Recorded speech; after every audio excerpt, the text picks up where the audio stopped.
Donc, cette fois-ci, on aborde le mécanisme d'action de certaines classes thérapeutiques. J'en ai mis un certain nombre, je pense qu'on ne pourra pas toutes les faire si on veut prendre son temps pour bien expliquer. Donc, anti-hyperuricémique, antibiotiques, antifongiques, anticancéreux, antihypertenseurs, vaccins, je pense que ce sont des classes qui sont particulièrement intéressantes.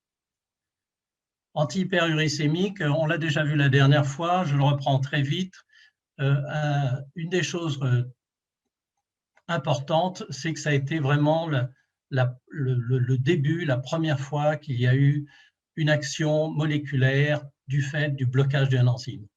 La question qui m'avait été posée la dernière fois, est-ce que l'hyperuricémie, la goutte, la maladie de goutte, est seulement due au fait de gens qui mangent trop de base purique, c'est-à-dire trop d'ADN, trop d'ARN, c'est-à-dire trop de produits carnés? Alors en fait, effectivement, j'ai regardé, il y a aussi des maladies génétiques et puis des malades qui peuvent avoir des insuffisances urinaires, donc absence d'élimination de l'acide urique, et ils se déposent au niveau des articulations. Donc je vous rappelle le mode d'action du médicament, l'allopurinol, qui a complètement révolutionné cette maladie, qui bloque l'enzyme qui fait passer l'hypoxanthine en xanthine et en acide urique. L'acide urique étant insoluble, se dépose à partir d'une certaine quand il dépasse une certaine concentration, il devient non soluble et il se dépose au niveau des articulations. Si on bloque sa formation, sachant que la xanthine et l'hypoxanthine sont beaucoup plus solubles, elles s'éliminent dans l'urine. Deuxième possibilité, donc, au contraire, au lieu d'empêcher la formation de l'acide urique, la détruire par l'apport d'une enzyme, l'uratoxydase, qui va donner l'allantoïne, qui elle aussi est soluble et donc qui va pouvoir s'éliminer dans l'urine, et absence de dépôt, et ça a révolutionné le traitement de cette maladie. Deuxième chose, c'est les antibiotiques. Alors, pour comprendre le mode d'action des différents antibiotiques, il faut se référer à deux choses. D'une part, la structure des germes par rapport à la structure de nos cellules normales, et d'autre part, avoir à l'esprit que la vitesse de réplication d'un germe, c'est de l'ordre de 20 minutes, alors que notre organisme, soit les cellules ont une durée de vie longue, soit elles ont une durée de vie relativement courte. Celles qui ont une durée de vie la plus courte, c'est l'intestin, c'est 24 heures, sans commune mesure avec les germes. Et donc, comme vous le voyez sur cette diapositive à gauche, le germe a une capsule, une paroi cellulaire qui a une structure particulière, une membrane plasmique qui ressemble beaucoup à notre membrane plasmique, et puis autrement, bien entendu, un cytoplasme, des ribosomes, mais pas de noyau, mais de l'ADN qui va être directement dans le cytoplasme. Ici, vous avez la structure au microscope électronique. Donc, vous voyez tout ce petit fuseau-là, ça va être la capsule. La partie foncée, c'est la membrane, c'est la paroi cellulaire, et puis la membrane, c'est juste la petite chose que vous voyez ici, et puis l'intérieur. Alors, pour comprendre le premier antibiotique qui a été découvert, d'ailleurs, la pénicilline, il faut regarder la description de la membrane. Alors, la description de la membrane, vous la connaissez déjà bien, puisqu'on l'a vu plusieurs fois. Pour une membrane d'une cellule de notre organisme, vous avez cette couche bicellulaire, cette couche bicouche, avec une partie hydrophile, une partie lipophile et une partie hydrophile, et puis des canaux et des récepteurs. Au niveau des germes, vous avez effectivement cette même structure que vous retrouvez là, avec, vous voyez, on retrouve ici le pôle hydrophile, la partie lipophile, le pôle hydrophile. Mais en plus, vous avez ces structures-là qui va correspondre à la paroi du germe, qui est particulièrement épaisse pour les grammes positifs, moins épaisse pour les grammes négatifs, mais qui est formée de peptidoglycanes, qu'il n'y a absolument pas dans les membranes de nos cellules à nous. Et donc le concept est que si on trouve une structure, une molécule, qui va empêcher la formation de ce peptidoglycane, on n'aura pas d'interférence avec nos cellules membranaires à nous, mais par contre, on empêchera la formation de la paroi du germe, et donc le germe ne pourra pas se diviser, se répliquer et se reproduire. Et ça a été la pénicilline. Donc le mécanisme d'action des pénicillines, c'est un inhibiteur de transpeptidase qui empêche la synthèse du peptidoglycane. Donc typiquement, il y a un enzyme, une transpeptidase, qui va permettre à partir de glucides et de peptides de former le peptidoglycane. La pénicilline, en fait, va tromper cet enzyme et le peptidoglycane ne pourra pas se former, la paroi des germes ne pourra pas se former, et donc vous avez l'antibiotique qui est efficace. Le deuxième grand concept pour les antibiotiques, c'est que les germes se reproduisant beaucoup plus vite, d'autre part, l'ADN étant directement dans le cytoplasme, mais pas dans un noyau, est plus facilement accessible que dans nos cellules d'eucaryotes. Mais le fait qu'elles se reproduisent beaucoup plus vite, les germes, les bactéries, si on utilise des toxiques pour l'ADN, à ce moment-là, on va être plus toxique pour le germe que pour l'organisme. Ça va être tout le concept, avec donc des toxiques directs pour l'ADN, par exemple les quinolones ou la rifampine, qui sont la DNA gyrase ou la DNA direct RNA polymérase. D'autre part, pour pouvoir agencer le DNA, il faut de l'acide folique. Si on donne des poisons de l'acide folique, à ce moment-là, on va empêcher la formation complexe de l'ADN. Et donc, là encore, on va bloquer. D'autre part, l'ADN, pour pouvoir permettre à la cellule d'avoir son activité, doit former de l'ARN messager, lequel ARN messager, au niveau des ribosomes, va entraîner la synthèse protéique. Donc, soit on peut aussi bloquer l'ARN, soit bloquer la synthèse des protéines. Donc, deux grands concepts. Un, on attaque la paroi, c'est très spécifique. Soit on attaque la réplication de l'ADN ou la formation des protéines, c'est moins spécifique, mais comme les bactéries se reproduisent beaucoup plus vite, on va être plus toxique pour les bactéries que pour nos cellules eucaryotes.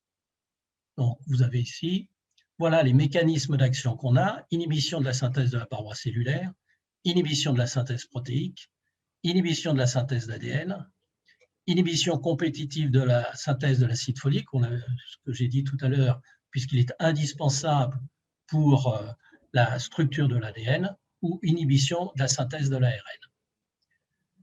En fait, on est très souvent en train de dire il faudrait trouver de nouveaux antibiotiques, etc.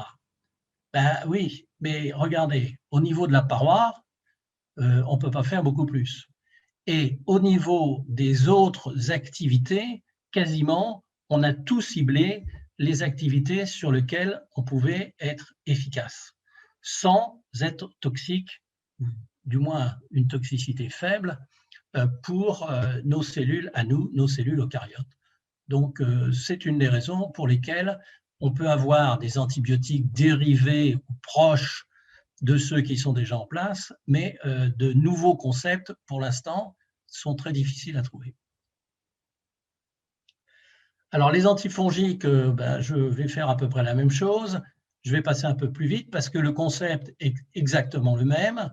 La structure des champignons, des mycoses, qui sont des champignons, vont elles aussi se différencier de nos cellules à nous. Donc, on pourra avoir des médications directement actives sur la paroi, sur l'acide nucléique, et je l'ai dit, sur la paroi, et puis sur la synthèse des stérols.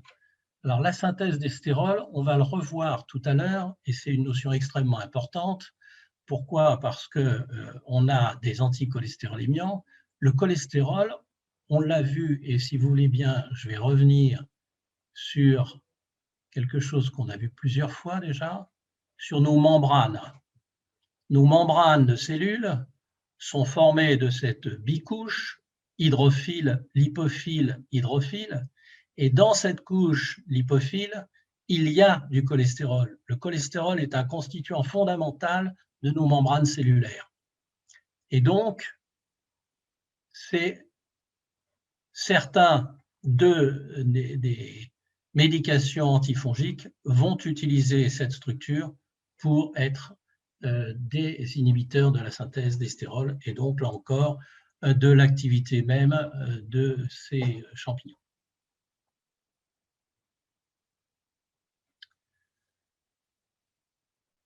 Les anticancéreux. Les anticancéreux, il va y avoir plusieurs concepts. Le premier concept, c'est que les cellules cancéreuses se reproduisent beaucoup plus vite que nos cellules normales. Et donc, de ce fait-là, si on utilise des poisons pour les cellules cancéreuses, qui malheureusement sont aussi des toxiques pour nos autres cellules, et du fait qu'elles se reproduisent plus vite, ces toxiques vont être plus toxiques pour les cellules cancéreuses. Donc, première chose, pour la reproduction des cellules cancéreuses, bien entendu, pour la migration des chromosomes, il faut une fonction normale des fuseaux. Et donc, si on utilise des poisons des fuseaux, c'est le taxotere, les vinca-alcaloïdes, on va empêcher la réplication des cellules tumorales. On retrouve bien entendu le fait de bloquer la formation d'acide folique qui normalement est indispensable pour la bonne synthèse, reproduction de l'ADN. Et puis, on a petit à petit trouvé des toxiques, des inhibiteurs de la réplication de l'ADN, des inhibiteurs de la topoisomérase qui empêchent la réplication telle qu'elle se doit. On a des scindants qui vont couper l'ADN. On a des intercalants qui vont permettre de mettre des molécules non acceptables pour l'ADN, donc il va être anormal. On a des alkylants qui vont permettre, là aussi, d'entraîner des troubles au niveau de l'ADN. Tout ceci va empêcher ou va diminuer de façon importante la réplication des cellules tumorales. Et puis, on peut avoir des anticorps monoclonaux qui vont bloquer des facteurs de croissance, des growth factors, en bloquant le récepteur qui lui-même a pour but d'activer la croissance et qui va le bloquer. Donc, tout ceci, pour toutes ces substances qui longtemps étaient les seules disponibles pour la médication des anticancéreux, le concept était la cellule cancéreuse se reproduit plus rapidement, on l'empêche de se reproduire en lui mettant des toxiques. Et effectivement, ces substances sont relativement toxiques pour l'ensemble de l'organisme. C'est une question de dose. Le deuxième grand concept qui est beaucoup plus récent, c'est que pour que les tumeurs se développent, bien entendu, il faut qu'elles soient vascularisées, apport d'oxygène, apport de glucose, etc., etc.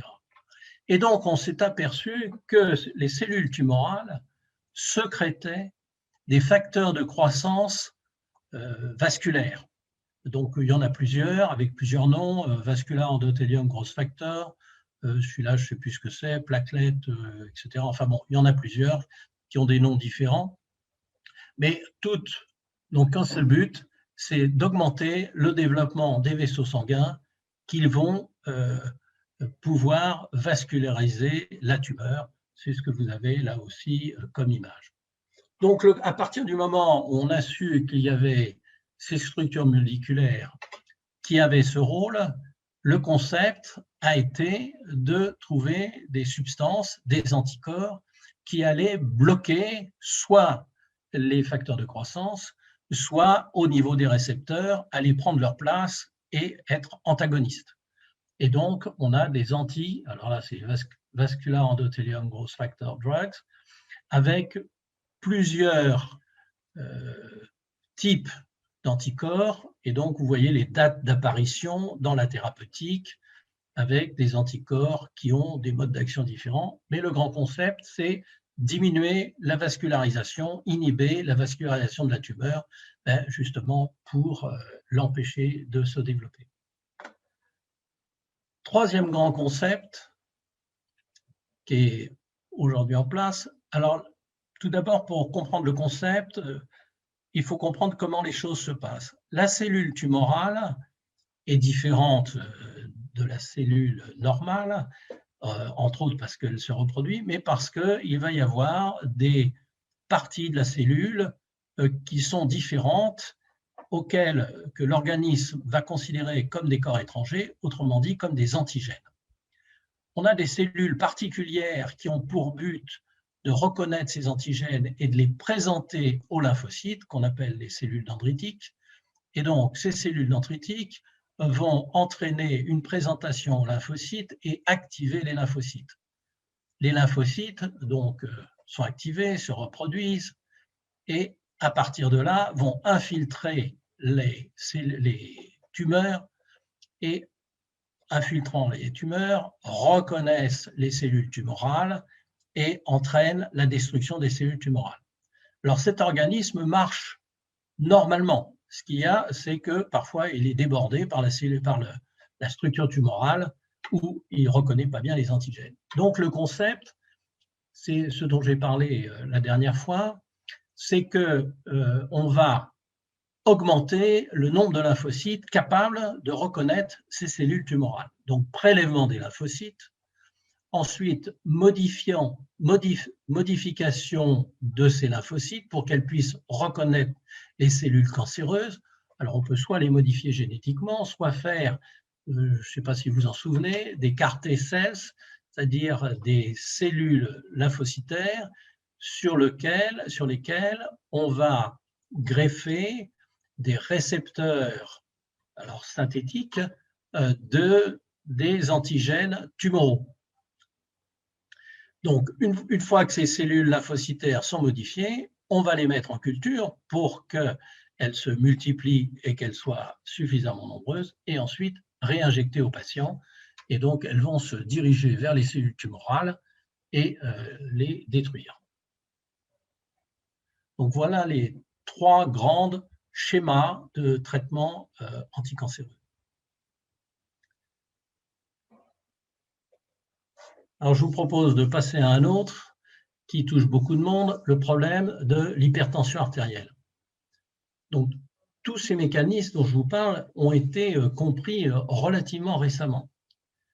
Donc, en fait, pour comprendre comment vont agir nos antihypertenseurs, il faut comprendre le système de comment notre tension artérielle est régulée. Alors, quel est le but de la tension artérielle?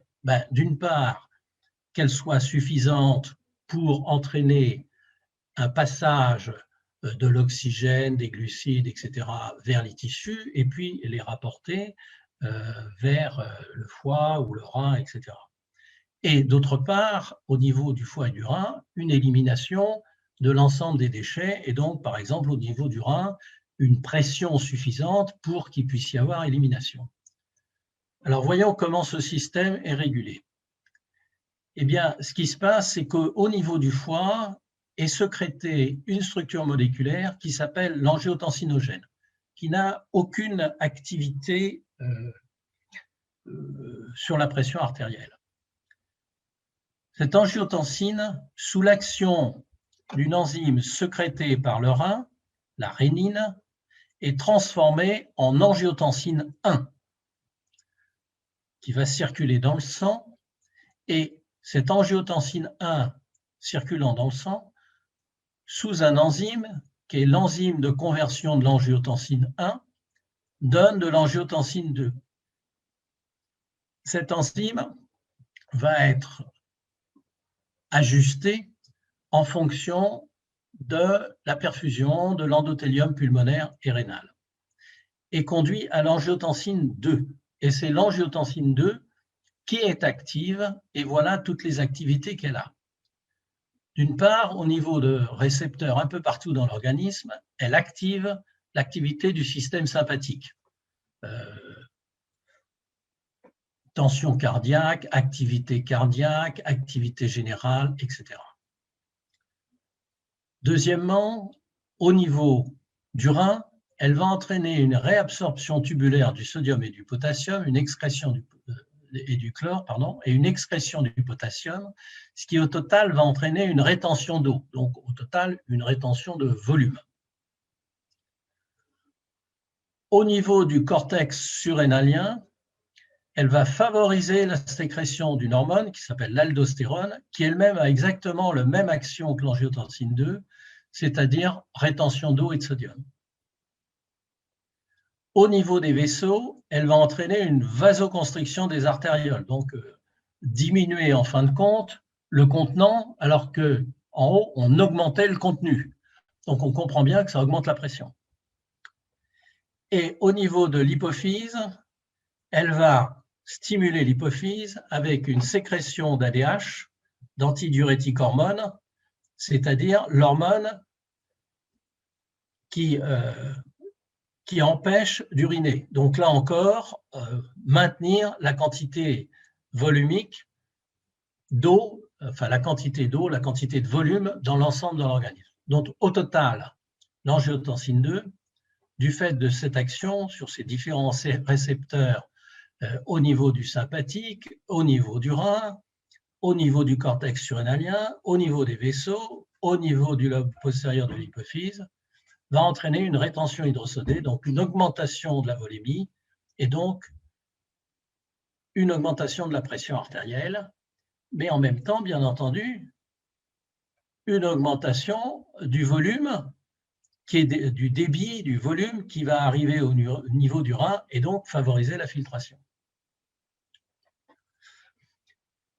Et donc, si elle favorise la filtration, tout ceci fait que ça va diminuer la sécrétion de rénine, donc diminuer la formation d'angiotensine et donc, par la suite, diminuer l'angiotensine 2, etc. Donc, réguler la tension puisque, en diminuant l'angiotensine 2, on va permettre une meilleure élimination de l'eau, du sodium, etc., et une diminution de la pression. Donc, tout le système s'autorégule en permanence. Donc, le concept va être d'agir soit sur l'angiotensine, soit sur les différents récepteurs qui permettent cette action. Je reprends. Donc, l'angiotensine sécrétée par le foie, si j'utilise des inhibiteurs de la rénine, je diminue l'angiotensine 1, je diminue l'angiotensine 2, je diminue l'action au niveau des récepteurs et je diminue, bien entendu, la vasoconstriction, etc. Donc, je diminue la pression artérielle. Ensuite, l'angiotensine 1 donne l'angiotensine 2 à cause de l'enzyme de conversion de l'angiotensine 1.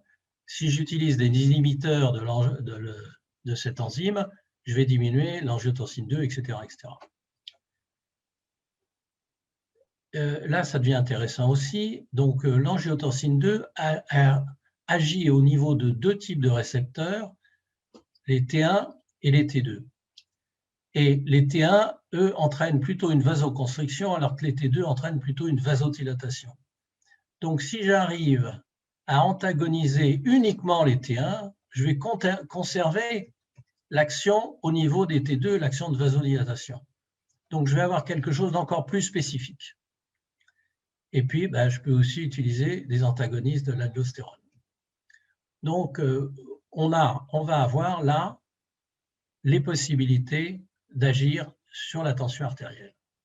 Et donc, on retrouve ce que nous connaissons, soit les inhibiteurs de l'enzyme de conversion, donc qui vont diminuer au total l'angiotensine 2, soit les antagonistes des récepteurs de l'angiotensine 2, qui sont ce qu'on connaît aussi, valsartan, etc., qui sont extrêmement spécifiques.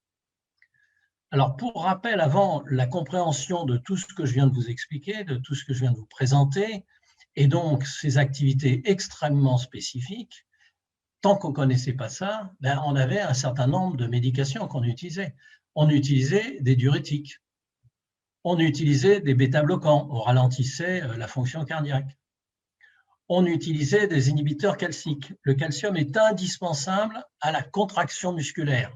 Contraction musculaire, bien entendu, de nos muscles striés, de nos muscles, mais aussi des muscles des vaisseaux. Et donc, on diminuait leur contraction. Là aussi, on diminuait la pression artérielle. On pouvait utiliser des vasodilatateurs et des hypertenseurs centraux. qu'on fait moins. Donc voilà pour les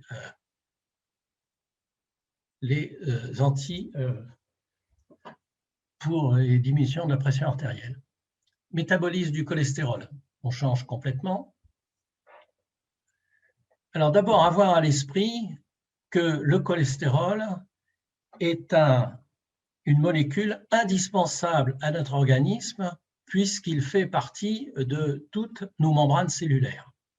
Et comme nous avons un renouvellement cellulaire permanent, plus ou moins rapide, mais on a un renouvellement cellulaire permanent, eh bien sûr, il va falloir apporter du cholestérol.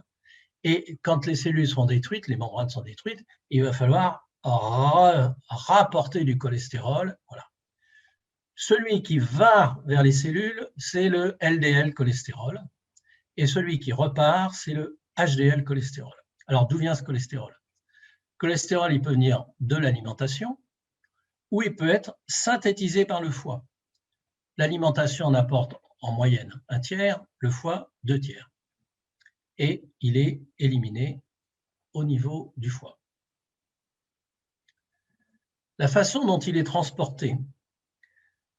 Le cholestérol qui vient de notre alimentation, qui est absorbé par notre tube digestif, passe sous forme de kilomicrons. Alors, les tailles sont, alors bien sûr, c'est beaucoup plus gros que la réalité, mais elles sont proportionnelles. Donc, les kilomicrons absorbés au niveau du tube digestif passent au niveau du foie. Au niveau du foie, métabolisé, et va donner deux types de structures, les VLDL et les LDL, qui vont aller dans la circulation générale et vers nos cellules pour, comme on l'a évoqué, élaborer, entre autres, nos parois cellulaires. Et puis, destruction revient à partir de l'ensemble de l'organisme au niveau du foie sous forme de HDL et qui vont être éliminés par le foie dans la bile. Alors, comment peut-on agir? Alors, on peut agir de plusieurs façons. Donc là, on retrouve, si vous voulez bien, intestin, absorption, va au niveau du foie. Au niveau du foie, envoyé vers l'ensemble de l'organisme et retour vers le foie, puis ensuite réélimination dans l'intestin. Alors, on peut bloquer au niveau de l'intestin, c'est-à-dire qu'on va empêcher l'absorption en utilisant des résines, en utilisant des complexants qui empêchent l'absorption des lipides. Deuxième chose, on peut utiliser des fibrates. Les fibrates, en gros, sont des lipases. C'est très compliqué, en fait. Et en gros, ça agit comme des lipases et qui dégradent les triglycérides et les lipides dans leur ensemble. Donc, elles agissent un peu partout par là. Et puis, le médicament que l'on utilise le plus aujourd'hui, les statines, qui, elles, agissent directement au niveau de la synthèse du cholestérol au niveau du foie. Alors, comment agissent-elles? Elles agissent comme les autres, c'est-à-dire au niveau de la voie métabolique. Alors, au niveau du foie, donc, on part de molécules très simples, une petite molécule d'origine glucidique qui donne une molécule plus grosse, la HMG-CoA, coenzyme, qui donne le mévalonate, qui donne le cholestérol, lequel cholestérol va donner les VLDL, les LDL qui vont être envoyés en systémique. Eh bien, les statines bloquent la HMG-CoA réductase, donc bloquent la synthèse du cholestérol. Alors, évidemment qu'il ne faut pas trop bloquer dans la mesure où le cholestérol est une structure indispensable à notre organisme. Alors, c'est un peu plus compliqué que ça, et je vous propose de voir un peu plus en détail ce qui se passe. Donc, on a vu, alors il y avait l'acétyl-CoA avant, donc l'HMG-CoA va, du fait d'une enzyme, donner l'acide mévalonique et le cholestérol. Et je vous rappelle, les statines agissaient ici, donc les statines inhibent l'HMG-CoA réductase, diminuant la concentration de cholestérol au niveau de la cellule hépatique. Mais le fait qu'elle diminue la concentration de cholestérol, en fait, ça induit la formation de récepteurs LDL. Donc, ça entraîne une stimulation de l'ADN qui entraîne la formation d'ARN microsomal qui, au niveau des ribosomes, entraîne la formation des récepteurs, lesquels récepteurs de LDL vont récupérer le LDL et donc l'éliminer de la circulation générale, donc diminuer la quantité de LDL générale. Et puis, d'autre part, le fait qu'il y ait moins de cholestérol, ben, il y a moins de synthèse de VLDL et donc il y a moins de VLDL dans la circulation générale. Donc voilà pour les hypocholestérolémiens.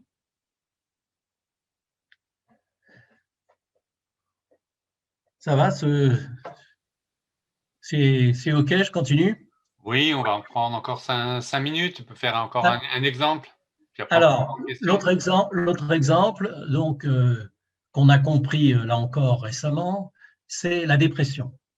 Donc la dépression, c'est dû à la diminution au niveau cérébral, au niveau de certaines synapses, de sérotonine et de noradrénaline. Alors, je vous rappelle le concept.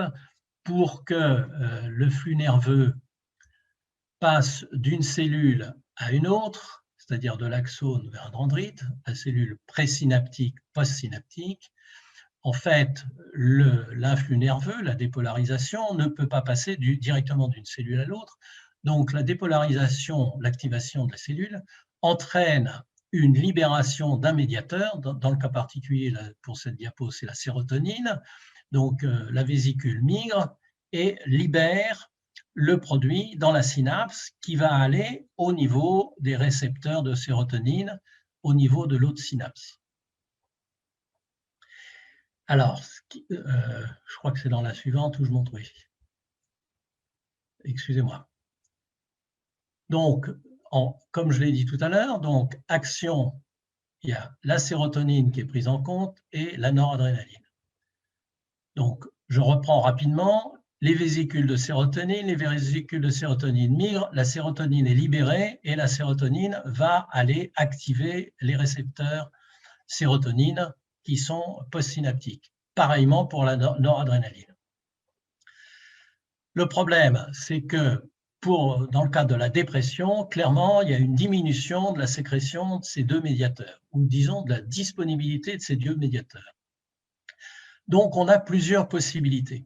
On a la possibilité d'augmenter la quantité directement dans la vésicule et la quantité formée en utilisant des inhibiteurs de monoaminoxydase qui ont tendance à détruire ou qui détruisent la sérotonine ou aussi la noradrénaline. Donc, dans ce cas-là, il y aura une plus grande disponibilité, donc qui sera mise là. Ce qu'il y a, c'est que ce soit la sérotonine ou la noradrénaline, au niveau de la synapse, elles peuvent être détruites, mais elles sont pour partie récupérées pour refaire, pour être non pas resynthétisées, mais récupérées pour repasser dans les vésicules et recommencer le circuit. Parce que à chaque fois, ce sont des décharges qui sont dues à la libération. Et puis, il y a un épuisement parce qu'il va y avoir des enzymes qui vont détruire là. Et puis ensuite, redécharge et repassage de l'influx. Et donc, de ce fait-là, il y a des canaux récepteurs. Donc là, c'est sérotonine récepteurs qui sont pour récupérer une partie de la sérotonine et qui va refaire le tour. Donc, si on utilise un inhibiteur de ces canaux, de ces recaptures de sérotonine, la sérotonine va être plus abondante plus longtemps dans la synapse et donc va plus facilement déclencher l'activité postsynaptique. Pareillement pour la noradrénaline. Alors, je ne sais pas si je vous parle d'autre chose. Là, alors, ce qu'il y a, c'est qu'en fait… Non, bon, d'accord. Oui, après, c'est très compliqué. Parce que donc, vous avez les inhibiteurs spécifiques du recaptage de la sérotonine, c'est ce dont je vous ai parlé, qui permettent de conserver plus longtemps. Et bon, j'arrête là. Je fais un autre… Non, après, les vaccins, vous voulez des vaccins ou pas? Non, mais il y a quand même pas mal de questions, donc on verra après s'il reste du temps. On va prendre un certain nombre de questions comme elles reviennent sur l'exposé. Alors, je vais faire comme la fois dernière, les partager sur l'écran. Je vois qu'il y a des gens qui continuent à poser des questions. Je vais essayer de les prendre, mais c'est pas facile une fois que je projette à l'écran de prendre les nouvelles questions, mais on va quand même essayer. Donc voilà, je vais déjà partager les questions. Alors, c'est pas celle-là, voilà. J'ai un problème. Alors, il faut les lire pour que tout le monde les entende bien, parce que des gens sont parfois sur des petits écrans. Alors, arrive-t-il aujourd'hui qu'un candidat médicament donne de bons résultats, mais que son mode d'action ne soit pas totalement compris? Et question corollaire, est-ce qu'on peut obtenir une AMM même si on n'a pas réellement compris le mode d'action? Vous avez absolument raison. Et alors bon, jusqu'à il y a quelques décennies, on ne comprenait pas pour de nombreux médicaments exactement comment ça agissait. Et à ma connaissance, pour le paracétamol, par exemple, on ne sait toujours pas exactement comment il agit. Ceci étant, le juge, c'est le résultat clinique, c'est-à-dire l'efficacité clinique avec toute la méthodologie que je vous ai exprimée et le côté effet secondaire. Donc, à partir du moment où il y a un bénéfice-risque et qu'on a l'activité clinique, c'est ça qui tranche, c'est ça qui juge. Donc, l'AMM, oui, l'AMM est possible, même quand on ne connaît pas parfaitement le mode d'action. Que veut dire détruire une cellule? Elle devient quoi? Elle est évacuée, vidée de son noyau, absorbée? Qu'est-ce qui se passe? Ouais. Alors, il y a tout un système, je vais appeler ça une procédure, tout un process qui fait que nos cellules entrent, et le terme utilisé est en apoptose, donc qu'elles vont mourir, qu'elles ne vont plus être actives. Et donc, dans ce cadre-là, on a toute une structure enzymatique qui va dégrader les différents constituants en petites molécules qui vont ensuite passer dans la circulation systémique, voire être réutilisées, soit être éliminées. C'est-à-dire que chacun des constituants, que ce soit les ribosomes, que ce soit la membrane, que ce soit l'ADN, que ce soit l'ARN, etc. D'une part, il faut bien avoir à l'esprit que tout ceci est en permanence en train d'évoluer, de se modifier. Il y a de la destruction, de la synthèse, du catabolisme, du métabolisme, en permanence, en permanence. Mais quand il y a l'apoptose, c'est-à-dire la destruction cellulaire, tout l'ensemble est détruit et catabolisé en petites molécules qui peuvent, comme je l'ai dit, être réutilisées ou au contraire évacuées. Bloquer les métabolismes, c'est bien, mais il faut donc que le dernier bloquer les mécanismes métaboliques, c'est bien, mais il faut donc que le dernier métabolite ne soit pas toxique et qu'il puisse être éliminé par l'organisme. Alors, vous avez parfaitement raison. L'exemple pour l'hyperuricémie, c'était très simple, puisque les deux autres molécules, que ce soit la lantoïne ou que ce soit la xanthine, sont déjà présents dans l'organisme en quantité plus faible, puisque soit ils sont métabolisés, soit ils ne sont pas, ou il n'y en a que peu qui est formé, et ils ne sont pas toxiques, ils sont éliminés. Mais dans d'autres cas, ce n'est pas si simple que ça, et effectivement, quand on fait des études de toxicologie, non seulement on étudie la toxicité de ce qu'on appelle le primum, c'est-à-dire le produit lui-même, mais une toxicologie des métabolites. Mais il faut avoir à l'esprit que notre organisme, je ne sais pas si vous vous souvenez des enzymes dont je vous ai parlé, les cytochromoxylases, ont pour but de détruire toutes ces molécules auxquelles notre organisme n'est normalement pas confronté, qu'on appelle les xénobiotes, et les détruisent en petits morceaux moléculaires, ou au contraire vont les conjuguer, les glucoconjuguer, etc., pour les rendre solubles, pour qu'ils puissent être éliminés. Donc, il y a tout un système qui fait que, alors ceci étant, des fois ça ne marche pas, et effectivement, parfois, il y a des problèmes, mais c'est le but de la toxicologie, c'est le but de la pharmacovigilance que de vérifier tout ça. D'accord. Alors, il y avait pas mal de questions que j'ai regroupées en une et deux diapos. C'est, comme tu as parlé des statines, il y a eu une grosse polémique sur les statines. Donc, je donne c'est plusieurs questions que j'ai mis là, mais tu peux revenir sur la nature de la polémique sur les statines? Alors, je pense qu'il faut avoir à l'esprit un certain nombre de connaissances fondamentales qui ne sont pas discutables. Bon, d'une part, le cholestérol est une structure. Alors, j'ai en tête qu'on a environ 50 grammes de cholestérol, mais je ne vous garantis pas, c'est de l'ordre de grandeur. Pourquoi? Parce que, comme vous l'avez vu, c'est un constituant membranaire indispensable. Il fait partie de toutes les membranes de toutes nos cellules. D'autre part, c'est à partir du cholestérol que sont formées, sont métabolisées, sont construites certaines de nos hormones que vous connaissez bien d'ailleurs, en particulier les hormones sexuelles, testostérone, androstérone, etc., etc.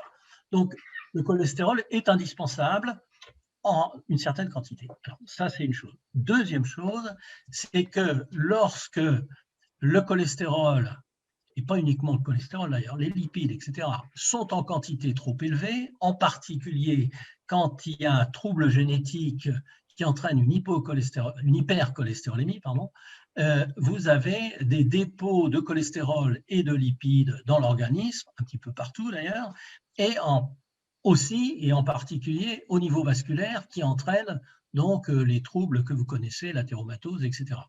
Et donc, ce qu'il faut, c'est jongler entre les deux. Alors, vous pouvez dire, c'est formidable, les statines, il n'y a aucun problème, ça permet de diminuer le cholestérol quand il y en a trop.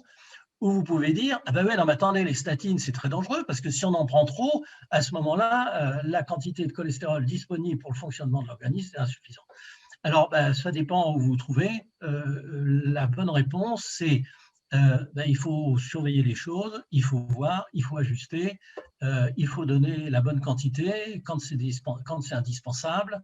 Voilà, c'est le rôle du prescripteur d'ajuster. Alors, la polémique, donc il y a ce que tu dis sur le bon dosage, il fera une question après autour de cette sorte de cholestérol. Une partie de la polémique était aussi, quelqu'un faisait référence au documentaire sur Arte, c'est dire que le cholestérol n'y est pour rien dans les maladies cardiovasculaires. C'est le livre de Even et Debré, et qui est encore quelque chose qui est très répandu aujourd'hui sur les réseaux sociaux ou ailleurs. Donc, cette partie de la polémique, tu peux nous en dire deux mots? Alors, je ne suis pas un expert dans ce domaine. Ceci étant, je crois qu'il faut remonter à plusieurs dizaines d'années. Donc, cholestérol facile à mesurer. On s'aperçoit que des gens qui ont un cholestérol plus élevé que la plus grande partie de la population font plus d'accidents vasculaires que les autres. Et puis, quand on diminue le cholestérol, ça améliore les choses. Donc, ça, c'est une chose. Deuxièmement, on s'aperçoit qu'il y a d'autres facteurs fondamentaux. Il y avait la consommation de sel, donc ça, on l'a bien diminué. Et ça, alors là, on a bien vu que ça jouait un rôle, mais vous avez vu à quel point le rôle du sel était important dans l'hypertension artérielle. Et l'hypertension artérielle a pris de l'ampleur dans l'explication des accidents vasculaires, cérébraux ou cardiaques ou autres. Donc, c'est tout un tout, c'est pas simple. Hein. Je ne sais pas si ça répond, mais… Oui, je renverrai, parce que, bon, cette question est posée, je renverrai à des articles qu'on a écrits sur le site. Moi, j'ai plus complètement en tête le documentaire sur Arte, mais je vois des commentaires dans le chat. Il y a différentes questions. Il y a eu un débat pour savoir si en prévention primaire, c'était utile ou pas les statines. C'est qu'aux États-Unis, ça a été longtemps recommandé, je ne sais pas si c'est le cas et ce n'est pas le cas en France. En prévention secondaire, pour des gens qui ont déjà eu des problèmes cardiaques, là, il y a quand même des tas d'études. Et par ailleurs, c'est vrai qu'une partie de la polémique a été entretenue par des gens, alors pour le documentaire, j'en sais rien, disant que les statines n'avaient aucun effet. Donc, je renvoie, on pourra faire un exposé un jour là-dessus, aux articles qu'on a fait sur le site, à moins que tu veuilles rajouter un truc, Jean-Loup. Non, je ne suis pas… pour moi, ça ne fait pas partie de mon expertise. Je ne dirais pas des choses qui sont fiabilisées, vérifiées, etc. Il faut faire appel à des cardiologues de haut niveau. D'accord. Question liée au cholestérol et aux statines, enfin au cholestérol plutôt. On a à une époque parlé de bon et de mauvais cholestérol. Qu'est-ce que ça désignait? Je crois que maintenant on récuse ce terme-là, un peu pour ce que tu viens de dire. Je pense que là aussi, Le HDL, c'était celui qui allait être éliminé. Le LDL, c'est celui qui arrivait. On avait constaté que c'était plutôt quand on avait un rapport LDL sur HDL qui était élevé, qui était mauvais, etc. Là c'est beaucoup plus clinique, médical que pharmaco. Je ne sais pas répondre. D'accord. Je suis désolé, mais… Ah non, mais… Alors, est-ce que les mécanismes de résistance aux antibiotiques existent sur tous les modes d'action des antibiotiques? Absolument. Alors, alors là aussi, c'est des sujets entiers, hein, ces questions-là.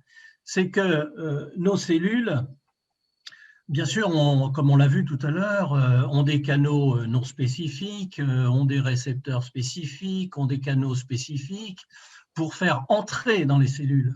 Mais pareillement, elles en ont d'autres pour faire sortir des cellules. Et donc, quand on soumet un organisme ou des cellules de cet organisme à des substances exogènes, ce qu'on appelle les xénobiotes, eh bien, les cellules éventuellement vont se prémunir en favorisant l'exérèse, en favorisant le fait qu'elles les éliminent. Donc, c'est un mode qui peut exister pour n'importe quelle structure. La deuxième autre chose, c'est que quand je vous ai présenté, mais on l'a appris petit à petit, qu'il y a une voie métabolique qui permet d'aller vers telle structure, telle création, tel métabolisme, etc., il y a très souvent des voies latérales moins efficaces, moins actives, mais qui sont présentes. Et du fait de bloquer la première, eh bien, la deuxième peut au contraire augmenter et compenser plus ou moins. D'autre part, comme on le sait, il y a l'apparition de mutants et donc là aussi, il y a des évolutions qui fait que l'organisme, entre guillemets, va répondre, va se défendre vis-à-vis de cette agression. Et c'est pour ça que très souvent, on utilise des cocktails ou qu'on va utiliser, alors, par exemple, la pénicilline avec l'acide clavulanique qui va bloquer une autre voie ou qui va bloquer la destruction même de la substance qu'on utilise. Parce que la substance qu'on utilise, elle-même peut être détruite par nos structures cellulaires et donc là aussi bloquer ce qu'il a détruit. Après, pour savoir exactement ce qui se passe, il faut aller vers le spécialiste du sujet lui-même. Alors moi, j'ai été spécialiste dans certains domaines qu'on n'aborde pas là pendant un certain temps, et si j'ai pu travailler dessus pendant 20 ans, je ne suis plus un expert dans ce domaine. Enfin, pour vous donner une idée de l'évolution du système. D'accord. Lors de la découverte d'un pénicilline, absolument pas. Absolument pas. Mais on a vu que c'était efficace et que c'était pas toxique. D'accord.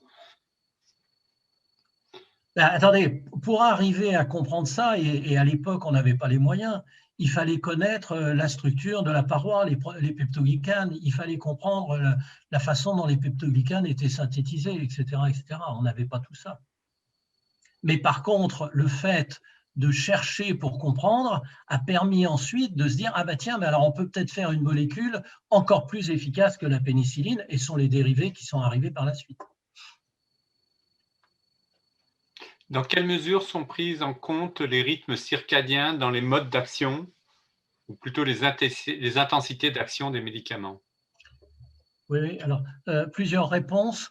À un moment, donc, quand on a vu là pour les toxiques, pour les anticancéreux, donc le concept a été, c'était il y a longtemps ça, il y a au moins 40 ans, le concept a été les cellules cancéreuses se reproduisent, se répliquent, et il faut un certain temps, etc. Donc si on connaît le temps et qu'on utilise le toxique juste au moment de la réplication, on va être particulièrement efficace. Bon, ça n'a pas marché. D'autre part, plutôt les intensités d'action des médicaments. Là, quand on a fait la pharmacocinétique, je pense qu'on a abordé ça. On a abordé ça, les intensités d'action, quand prendre, à quel moment, etc. Mais effectivement, ça joue un rôle. Si vous prenez de la vitamine C le matin, bon, c'est bien, vous dormez bien. Si vous la prenez le soir, ça vous empêche de dormir. Si vous prenez par exemple, c'est les anxiolytiques qui ont des durées d'action très différentes les uns des autres. Certains ont des durées d'action très courtes et donc vont pouvoir entraîner une induction de sommeil et puis ensuite disparaître. Par contre, d'autres vont avoir une action sur 24 heures et donc vont pouvoir jouer un rôle d'anxiolytique pour toute la journée.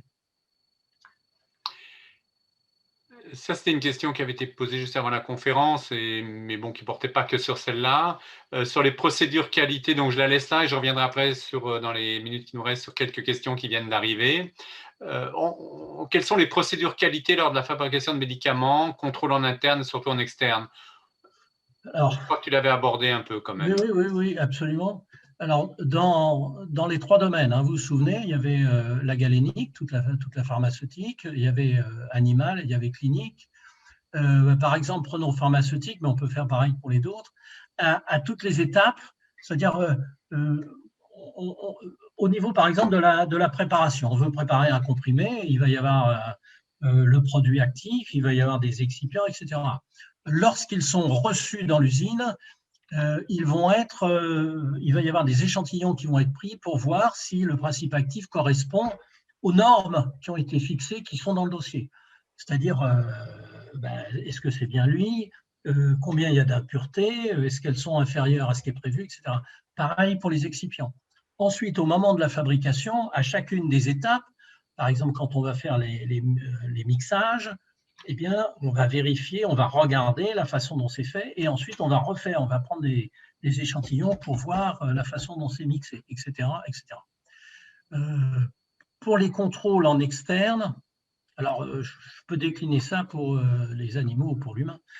Pour les contrôles en externe, c'est ce que j'ai dit, les autorités, l'agence européenne, la FDA ou l'agence japonaise ou autre, ce qu'elles vont faire, c'est quand elles reçoivent un dossier, comme je vous l'avais exprimé, elles demandent à avoir le dossier avec toutes les données originales sur lesquelles elles vont refaire les calculs. Mais aussi, elles vont aller dans les services, alors pas dans tous, mais dans une bonne partie, dans les services où les études ont été faites, par exemple pour un essai clinique, pour voir comment ça a été fait, pour avoir accès aux documents même qui sont dans l'hôpital, etc. Alors maintenant, la FDA accepte les audits qui sont faits par l'agence européenne ou par l'agence japonaise. Mais avant, ça n'avait pas lieu. Donc il y avait les 3 qui venaient voir, etc. Donc ça s'est nettement amélioré. Mais tout ceci est regardé extrêmement en détail. Et comme je vous l'ai dit, pour toutes les procédures, il y a des guidelines et il y a des bonnes pratiques de fabrication, bonnes pratiques cliniques. Et pour vérifier si c'est bien fait, d'abord on regarde ces bonnes pratiques, elles sont éventuellement critiquées, modifiées, en tout cas elles sont mises à jour au fur et à mesure, et c'est en fonction de ça que tout est regardé de près. Je vais prendre deux dernières questions qui ont été soumises, donc là voilà. Certains médicaments BCG utilisés comme vaccin contre la tuberculose, dans l'immunothérapie de certains cancers. Comment étudions-nous ces... Alors oui, effectivement, le concept, c'est on augmente les réactions immunogènes et donc ça va augmenter globalement les réactions immunitaires et donc ça va être bon. Comment on va faire? On va regarder, alors il va y avoir un guideline et on va regarder, il va y avoir des critères d'efficacité clinique pour voir, alors par exemple cancer de la vessie, ça peut être la taille de la tumeur, ça peut être la durée de survie, je ne les connais pas. Mais on va regarder, comme pour n'importe quelle autre médication, quels sont les résultats sur les critères qui ont été considérés comme des critères probants. j'imagine, enfin là je prolonge la question avant de prendre la dernière, quand on parle de repositionnement de médicaments, on a beaucoup parlé à propos de Covid, ça procède comme ça, c'est-à-dire qu'on va prendre des familles de médicaments sur lesquels on estime que le mécanisme mis en œuvre pourrait s'appliquer dans un nouveau contexte, ou il y a d'autres heuristiques pour… Alors, oui, il y a deux choses. Bon, pour le Covid, là, par exemple, on a un certain nombre de médications dont on sait que in vitro, elles sont actives sur les virus. Donc, on va les tester chez l'animal. Et si chez l'animal, c'est efficace aussi, on va le tester chez l'homme.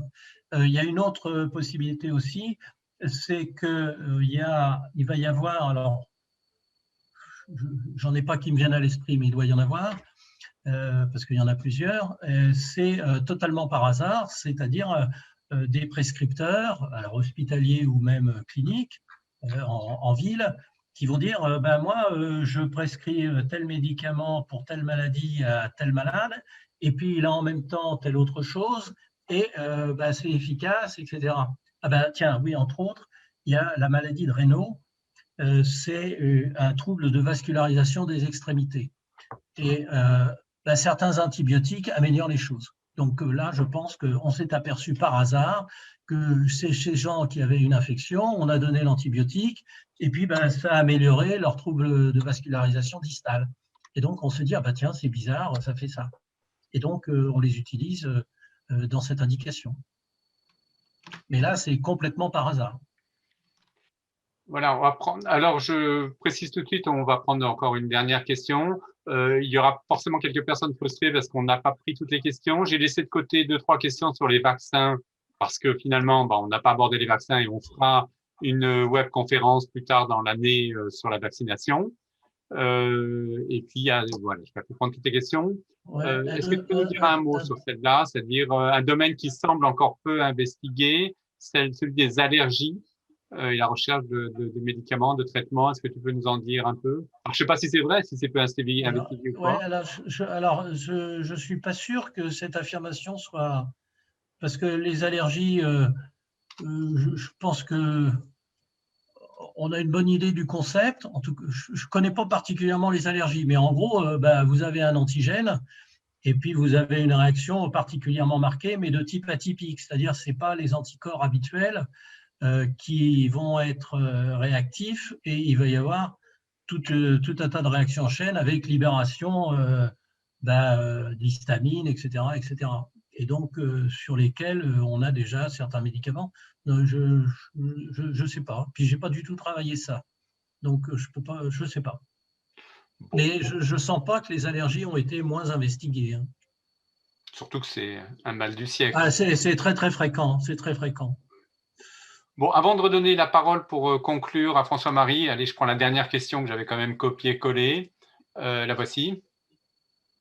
Alors, existe-t-il 2 modes de dépression, une associée au manque de sérotonine et une forme liée au manque de noradrénaline? Noradrénaline. Alors, j'en sais rien. Peut-être que la personne qui pose la question en sait plus que moi.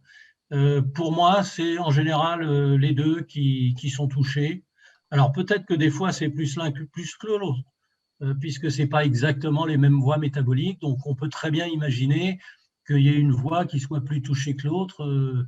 Mais bon, pour moi, la plupart des médicaments qu'on a sont des médicaments qui agissent à la fois sur ces deux médiateurs. Donc, je te remercie, Jean-Loup. En tout cas, pour moi, c'était passionnant. Attends. Par contre, oui. bien sûr, il y a 2 modes de dépression. Hein. Il y a des dépressions qu'on dit endogènes, et puis vous avez des dépressions exogènes. La dépression endogène, c'est quelqu'un qui génétiquement fait des dépressions, et la dépression exogène, c'est la mort de quelqu'un de la famille, on va être déprimé, la mort d'un conjoint, la mort d'un enfant, on va être déprimé. C'est un mode exogène. Et je pense que peut-être que c'est ce à quoi on se réfère. Mais les 2 modes connus, c'est exogène, endogène. Merci d'avoir regardé cette vidéo. N'hésitez pas à la partager autour de vous et à vous abonner sur notre chaîne YouTube pour recevoir les prochaines. Nous vous rappelons également que vous pouvez retrouver le dernier numéro de la revue de l'AFIS Sciences et Pseudosciences en kiosque et sur notre boutique en ligne, ainsi qu'accéder gratuitement à tous les anciens numéros sur notre site internet afis.org et sur notre application smartphone Afis Sciences. De plus, si vous souhaitez soutenir notre association, vous pouvez également adhérer via notamment notre site internet. Encore merci, à bientôt.